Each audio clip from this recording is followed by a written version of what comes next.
Actually, Islam is the first religion, um, and Quran is the first book of law, which constituted the law for human beings on the face of the earth, which gave women the right of inheritance, the right to own their own businesses, and the right to be independent from their husbands in certain issues.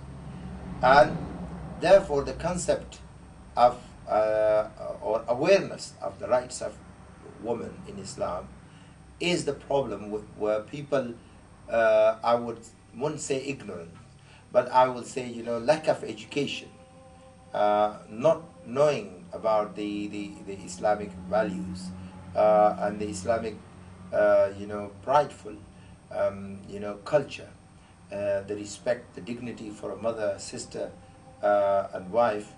That is the reason that people sometimes blame Islam for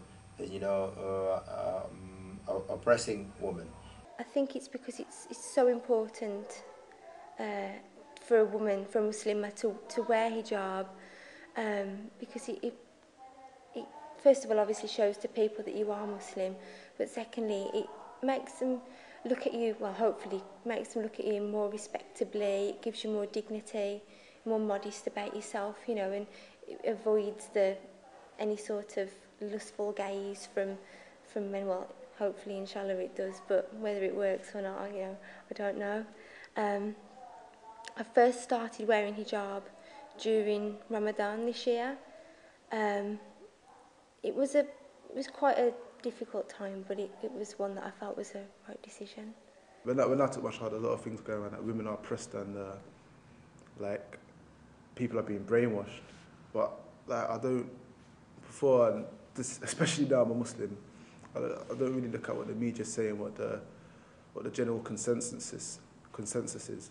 But I knew that women weren't oppressed, and because I knew some of the rights of marriage and stuff, and I knew that clearly there's a difference between culture and religion.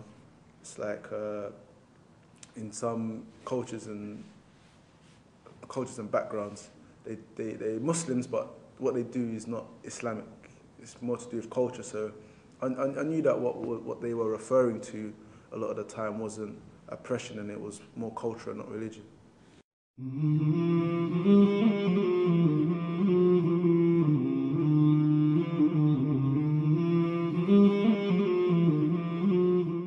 I would prefer England to remain Christian, and I think it will do. And I'm really opposed to the spread of the religion, Islam, across the country. I'm a little bit worried about it. Well, I'm sad to say that there might be more of a divide than there is at the moment. I'm really sad to say that, but that's what I feel.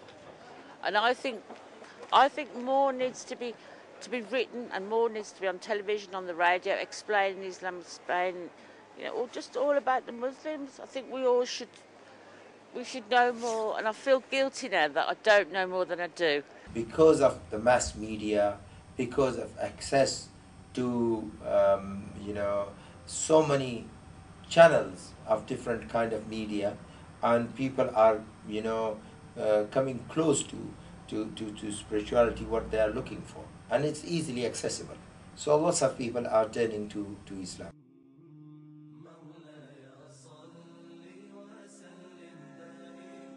The advice I'd give to new Muslims or to people wanting to revert to Islam is to think about it, to be 100% sure that that's what you want to do. Once that spark's ignited in your heart, you know straight away anyway that it's the right thing for you to do. I know it seems difficult at the beginning. You think people are going to treat you differently because of your beliefs. But at the end of the day, no matter what religion we follow, we all believe in the same God. It's just a different way of getting there. I think, don't worry about what people think.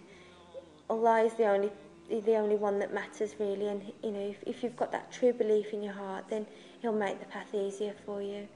My advice to people would just be to keep on striving and stick to your deen, and stick to the people of knowledge, and follow the deen as much as you can, because at the end of the day, we're on this world on a temporary basis, and we can't follow the whims of men. And living in this country, I mean, who's really going to be happy with the Muslims really practicing their deen to a full extent? Because it's in direct violation into their beliefs. So they might believe they can have women on billboards half naked, and believe in oppression in other countries and so on and so forth. So my advice would just be to stick to your deen and stick to the sunnah of the Prophet Muhammad sallallahu alaihi wasallam and the companions. I've worked in Turkey, which is an Islamic country. I've actually fasted for Eid just to undergo the experience and share the experience of that with an Islamic family. And they were a wonderful family. And I think that the thing that struck me most was that there's a belief that women are totally oppressed in Islam. And my experience of working within that family was that it's actually a very different experience whatsoever. Shouldn't affect the country in the slightest.